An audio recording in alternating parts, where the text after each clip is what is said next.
తులసి వనంలో గంజాయి మొక్కలాక ఆడొక్కడి గెలిచి ఏకలింగం ఏందేందో మాట్లాడుతున్నాడు ఆ కాంగ్రెస్ పార్టీ కార్యకర్తలారా, మీరే చూసుకోండి.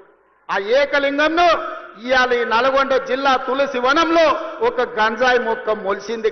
పక్కనే వచ్చేసారి కూకటి వేళ్లతో నా గంజాయి మొక్కను బీకే బాధ్యత మీదే అని చెప్పి నేను ఈ సందర్భంగా తెలియజేస్తున్నా. ఇవాళ బీఆర్ఎస్ వాళ్ళు కూడా గట్లనే ఇంకొస్తుంది మాకు అధికారం అని వాళ్ళు ఆలోచన చేస్తారు.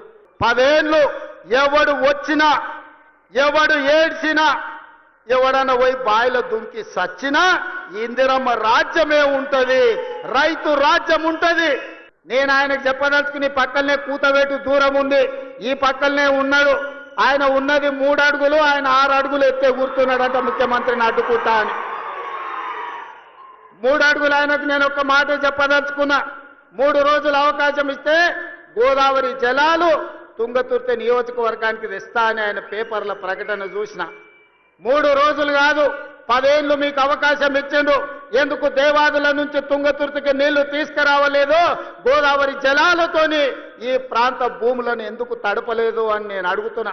అందుకే ఆయనకు చెప్పదలుచుకున్నా, అయ్యా గ్లాసులో సోడా పోసినట్టు కాదు గోదావరి జలాలు తుంగతుర్తికి తేవడం అంటే.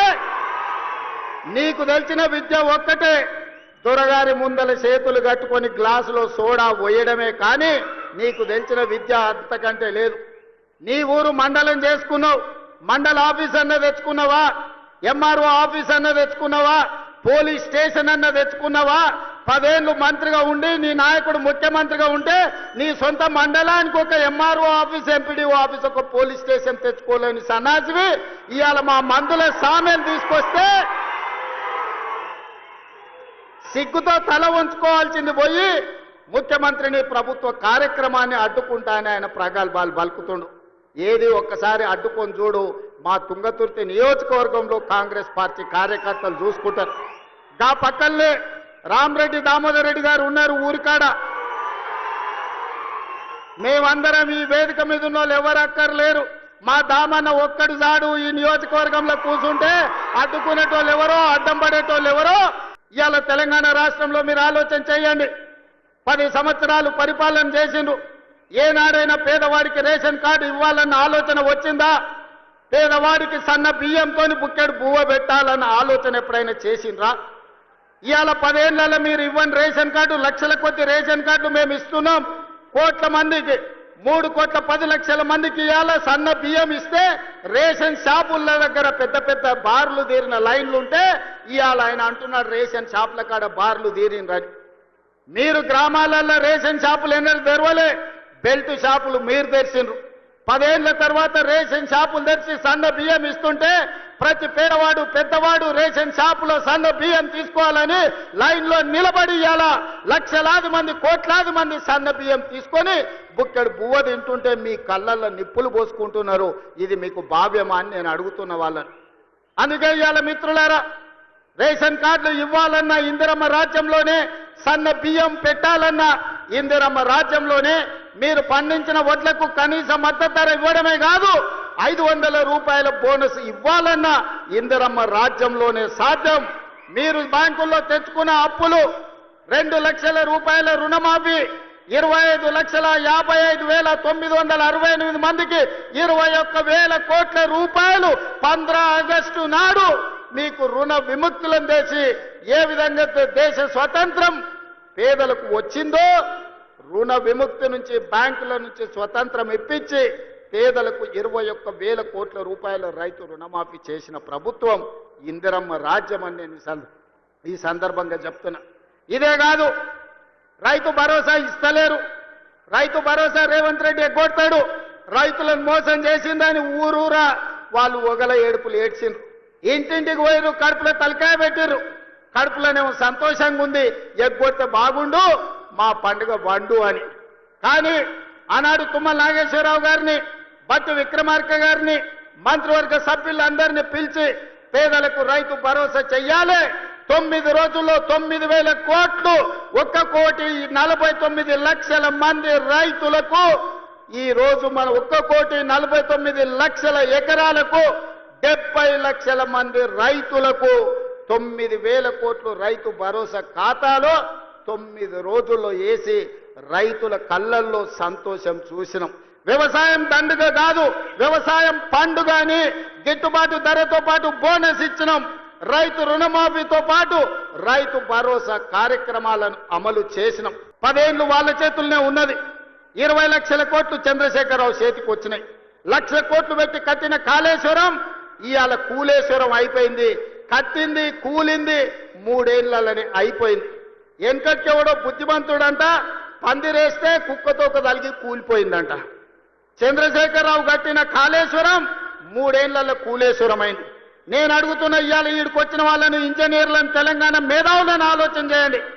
60-70 ఏళ్ల కింద మేము కట్టిన నాగార్జున సాగర్ ఎట్లుంది, మేము కట్టిన మూసీ నది ఎట్లుంది, మేము కట్టిన శ్రీశైలం ఎట్లుంది, మేము కట్టిన శ్రీరామ్ సాగర్ ఎట్లుంది, మేము కట్టిన కల్వకుర్తి ఎట్లుంది, భీమా ఎట్లుంది, నెట్టంపాడు ఎట్లుంది, కోయిల్ సాగర్ ఎట్లుంది, జూరాల ప్రాజెక్ట్ ఎట్లుంది. మాట్లాడదామా, చర్చ చేద్దామా? నాగార్జున సాగర్ కట్ట మీద మేం కట్టింది ఎట్లుందో మీరు కట్టిన మేడిగడ్డ సుందిల అన్నారం పోదమా? ఆడనే కూలిన కూలేశ్వరం కాడ మిమ్మల్ని ఉరి తీసినా తప్పు లేదు. మీరు కట్టుడు 1 లక్ష కోట్లు మింగి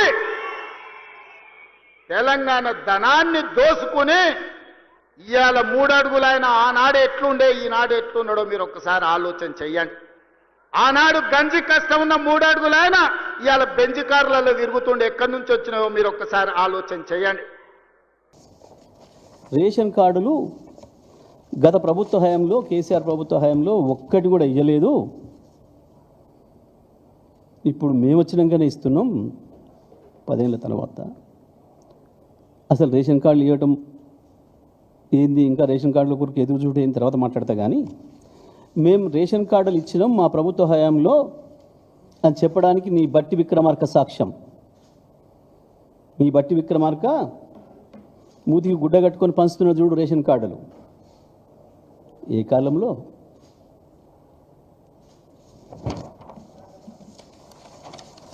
ఇగో ఇది మహిళ చేతికి అందిస్తున్నాడు చూడు రేషన్ కార్డు. దాంట్లో రాసి ఉన్నది, అసెంబ్లీలో కాంగ్రెస్ ఫ్లోర్ లీడర్ బట్టి విక్రమార్క గారు 7వ తారీఖు జూలై 26, 2001 2021 జూలై 25, 2021 ఆయన ట్వీట్లో పెట్టుకున్నాడు. ఇది ఎక్కడనో పేపర్లలో ప్రింట్ చేసి మేము ఇప్పుడు ఏఐ ద్వారా సృష్టించక రాలే. ఇది ఆయన ట్వీట్. మీరు ఇవాళ తీస్తే కూడా ఉంటుంది. ఈ 2 వారియే. ఓకే, ఇక మీరు ఈ మధ్యన ఎగిరెగిరి పడుతున్న కొత్త బిచ్చగాడు వీరు పొంగులేటి శ్రీనివాసరెడ్డి గారు. ఏంటిది?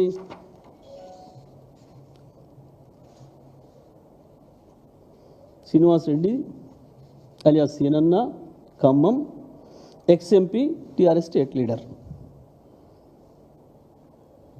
ఓకే కదా? ఇవి మేము సృష్టించినవి, మా ఏఐతో సృష్టించినవి కావు కదా? ఓకే, ఒకసారి ఎవరన్నా పత్రికా మిత్రులు, వారి పత్రికా సమావేశాలకు హాజరైన వాళ్ళు ఎవరు ఉంటే దయచేసి ఇవి చూపించి ఒక్కసారి ప్రశ్న అడగాల్సిందిగా విజ్ఞప్తి చేస్తాము. ఇక ఇంకొకటి కూడా ఉండాలి మన జిల్లాకు సంబంధించి. ఓకే, 6,47,479. ఇప్పుడు మీరు ప్రభుత్వంలో ఉన్నారు, లెక్కలు ఉన్నాయి అక్కడ. దీని మీద ఎవరైనా చర్చకు వస్తే ఇక నాకు ఊరేసుకుందాం, చెప్పు దెబ్బలు లాంటివి రావు. ఒక్క చెంప దెబ్బ చాలు. ఇది మీరు తప్పని నిరూపిస్తే నేను చెంప దెబ్బకు సిద్ధంగా ఉన్నా. ఇది నిజమని రికార్డులు చూపించిన మీ ప్రభుత్వ రికార్డులో కూడా ఉంది. అది నిజమే అయితే మీరు ఒక్క చెంప దెబ్బకు సిద్ధమా? నీళ్ళ విషయంలో నీ అజ్ఞానాన్ని మరొకసారి బయటపెట్టుకున్నావు రేవంత్ రెడ్డి గారు. నీళ్ళ విషయంలో నీ అజ్ఞానాన్ని మరొకసారి బయటపెట్టుకున్నావు. ఏమిచ్చినా నేను నల్లగొండకు, సూర్యాపేటకు 100 రికార్డులు ఉన్నాయి. నువ్వు నీ కాంగ్రెస్, నీ చంద్రబాబు ఇద్దరి ద్రోహానికి గురైన జిల్లా నల్గొండ జిల్లా. మీ పాపం వల్ల పుట్టి పెరిగి పెద్దదై 2 లక్షల మందిని కబలించిన పులిన్ మహమ్మారికి కారణమైన నీ కాంగ్రెస్ పార్టీ చేసిపోయిన ద్రోహాన్ని కేసీఆర్ గారి ఆలోచనలతోని, కేసీఆర్ గారి ప్రేమతోని 6 ఏళ్లలోనే రూపుమాపినాం. 3 రోజుల్లో నీళ్ళు తీసుకొస్తామని చెప్పి నేను ఏదైతే చెప్పినో కాళేశ్వరం సాక్షిగా, ముక్తేశ్వరం స్వామి సాక్షిగా ఏదైతే చెప్పొచ్చినో ఆ మాట మీద మళ్ళీ నిలబడుతున్న రేవంత్ రెడ్డి, నీకు చేతనైతే అప్పచెప్పి చూడు, 3 రోజుల్లో నీళ్ళు ఇస్తాం. నువ్వు మాట్లాడిన ఏ ఒక్క ప్రాజెక్టు కొట్టుకపోలేదు, ఒక పిల్లర్ కూడా పోలేదు, దాని పెంచు ఒక చిన్న పెచ్చు కూడా పోలేదు, అన్నీ ఉన్నాయి. అన్ని ప్రాజెక్ట్ కట్టల మీద నేను తిరిగి వచ్చినా నిన్న మొన్న.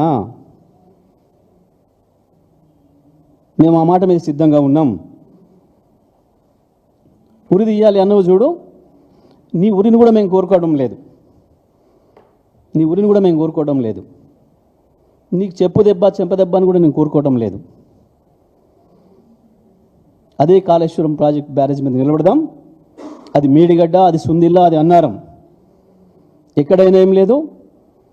అది కన్నెపల్లి పంప్ హౌజా, అది సుందిల్లలో ఉన్న సరస్వతి పంప్ హౌజా, లేదా ఎల్లంపల్లి దగ్గర ఉన్న పంప్ హౌజా, లేదు ఆసియాలోనే నెంబర్ 1 అయిన బాహుబలి పంప్ హౌజులు, నందిమేడారం పంప్ హౌజా, లేదా గాయత్రి పంప్ హౌజా లక్ష్మీపురం దగ్గర, ఎక్కడికైనా పోయి నిలబడదాం, ఎక్కడైనా చర్చ పెడదాం. మిడ్ మారేదనుక వాళ్ళు రెచ్చిపోయినా మేము రెచ్చిపోము. వాళ్ళ స్థాయికి మా సంస్కారం దిగజారదు.